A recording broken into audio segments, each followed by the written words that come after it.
الناس اللي هي ضيعت حق الشباب والناس اللي هي باعت البلد منهم لله. طبعا هنتكلم عنهم.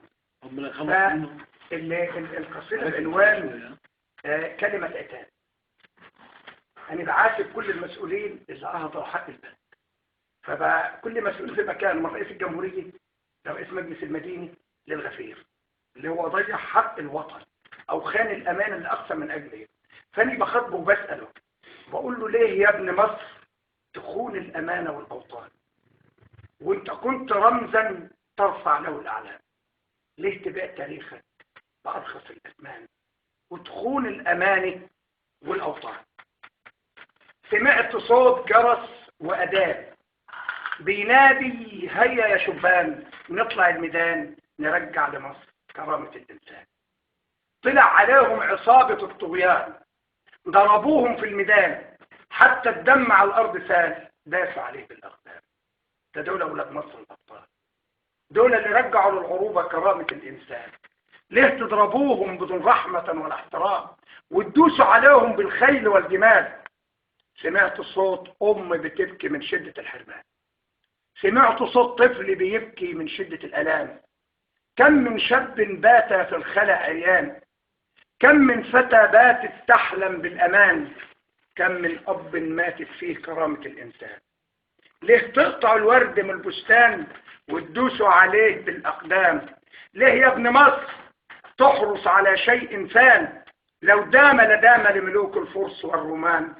ليه تباع تاريخك بأرخص الأثمان وتخون الأماني والأوطان؟ ما شاء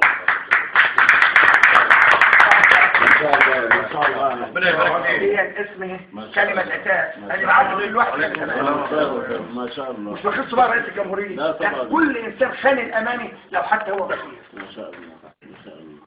ما شاء الله. أهم حاجة في كل شهر أمانة. وصلنا بقى عاوزين حاجة عن مصر بقى، حاجة عن مصر محددة. والله ما يهمش الجزء. أي ثلاث أربع أبيات بس يا حاج. لو هو موجود. ايوه دي كله هينزل ان شاء الله. ايوه كلام ده محضر الجلسة يا ريس؟ ما يهمش. ما يجراش حاجه. أستاذ محمد عرفات تبرع بأرض الإسعاف. الوان اسمه حب مصر، يعني اللي بحب مصر. طب أقول إيه؟ يا مصر حب ليكي دايما بين ليكي وأرواحنا فداء ليكي، ومهما نبعد عنك انتمائني بيرجعني ليكي، وطول ما احنا ايد واحدة محدش هيقدر يأذيكي، ومهما اختلفنا ساعة الشدة بنبقى ايد واحدة بتحافظ عليكي. عايزين بنحلم نكون أحرار، بنحلم نعيش في أمن وأمان، بنحلم نبني ونعلي في البنيان، بنحلم نزرع ونعمر في كل مكان. ولما طلع علينا النهار تاه منا الحلم وسط الزحام. ليه نرجع للماضي والألام؟ ليه نرجع للماضي والألام؟ وليه نجدد الأحزان وكل يوم يسقط شهيد؟ ليه الألم بيزيد والدم الشهيد؟ بنكتب دستور جديد من نور بيرسم طريق جديد لجيل جديد.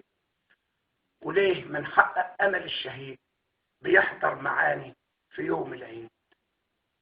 بقيت القصة. ما شاء الله. ما شاء الله. ما شاء الله.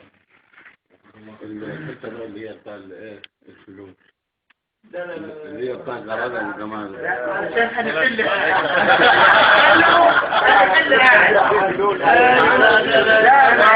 عايز اقول حاجه